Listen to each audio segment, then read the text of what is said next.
सुंदरबन के जंगल में एक ठग सियार रहता था। वह बहुत ही निकम्मा और कामचोर था।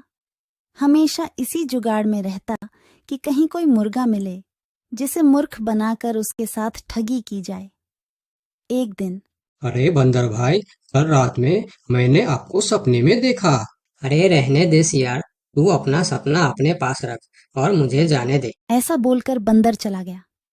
धीरे धीरे सारे जानवर सियार की हरकत को जान चुके थे, इसलिए कोई भी जानवर उसकी बातों में नहीं आता था। अब सियार समझ चुका था कि इस जंगल में उसकी दाल नहीं गलने वाली, इसीलिए वह दूसरे जंगल जाने का निश्चय किया और अगले दिन सियार अपने जंगल को छोड़कर दूसरे जंगल की तरफ निकल पड़ा।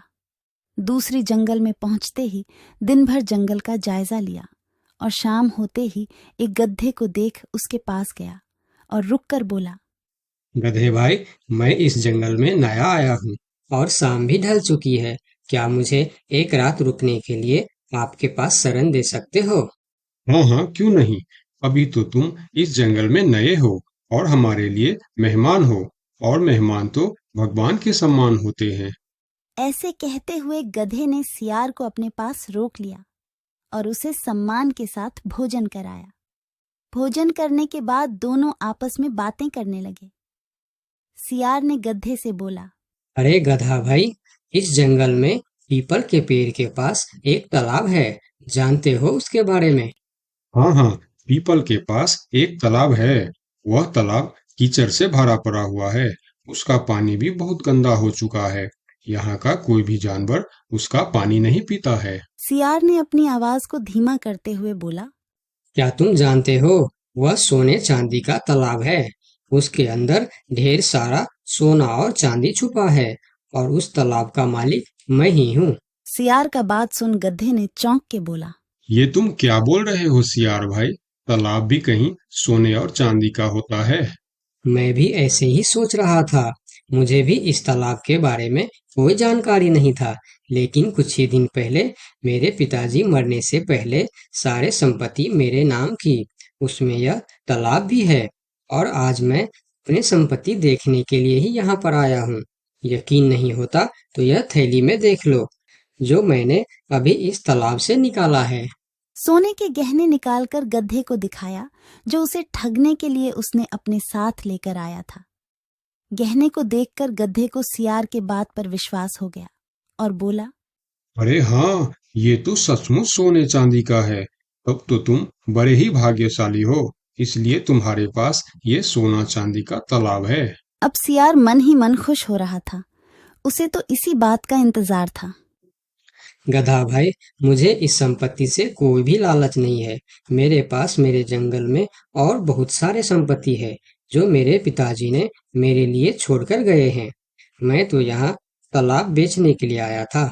सोचता हूँ तुम भले जानवर दिखते हो, क्यों ना तुमको ही यह सब बेच दूं। मुझे, यानी यह सोने का तालाब मेरा हो जाएगा और मैं इस तालाब का मालिक बन जाऊंगा। बेचारा भोला भाला गदहा सियार की चिकनी चुपड़ी बातों में बहुत आसानी से आ गया और गधा सियार से सोने का तालाब खरीदने को तैयार हो गया। दोनों के बीच 4 सिक्कों का सौदा तय हुआ। ठीक है सियार भाई, मैं अभी जाकर हिरन के पास से 4 सिक्का लेकर आता हूँ। मेरे पास अपना घर न होने के कारण मैं अपनी सारी कमाई हिरन के पास ही रखता हूँ, और जब भी मुझे जरूरत पड़ता है मैं उससे ले लेता हूँ। ठीक है गधे भाई, लेकिन ध्यान से, जंगल में किसी को इस बात का पता नहीं चलना चाहिए, वरना जंगल के सारे जानवर मेरे पीछे ही पड़ जाएंगे। ऐसा बोल सियार गधे को भेज देता है और गधा हिरण के पास जाकर अपना सिक्का मांगता है। गधे भाई, घर में सब ठीक तो है ना? आज आपको अचानक से 4 सिक्कों का क्या जरूरत पड़ गया? अरे वह अपने जंगल में जो तालाब है ना, मैं उसे खरीद रहा हूँ। तालाब खरीद रहे हो? क्या करोगे तुम तालाब खरीद के? तालाब का तो पता नहीं, लेकिन उसमें जितना सोना चांदी है वह सब मेरा हो जाएगा।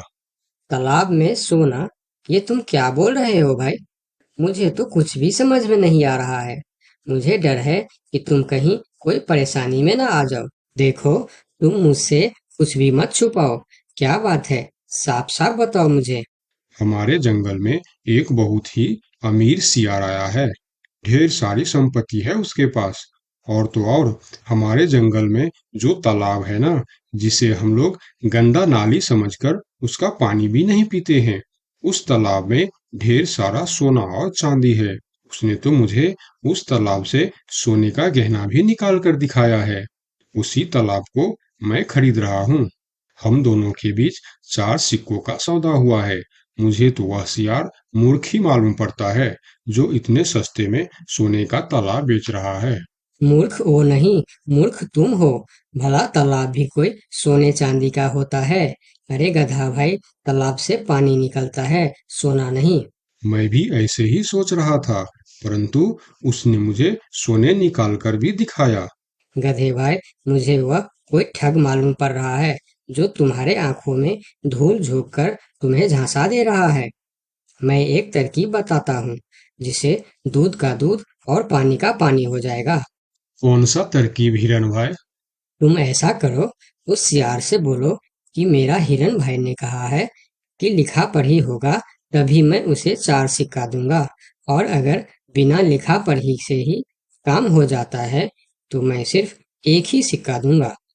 अगर वह तालाब सच में सोने की है तो वह लिखा पढ़ी जरूर करेगा, नहीं तो वह एक सिक्के में ही मान जाएगा। हिरण की बात सुनकर गधा हाँ में सिर हिलाया और सिक्का लेकर सियार के पास पहुंचता। सियार भी गधे के आने के इंतजार में उतावला हो रहा था।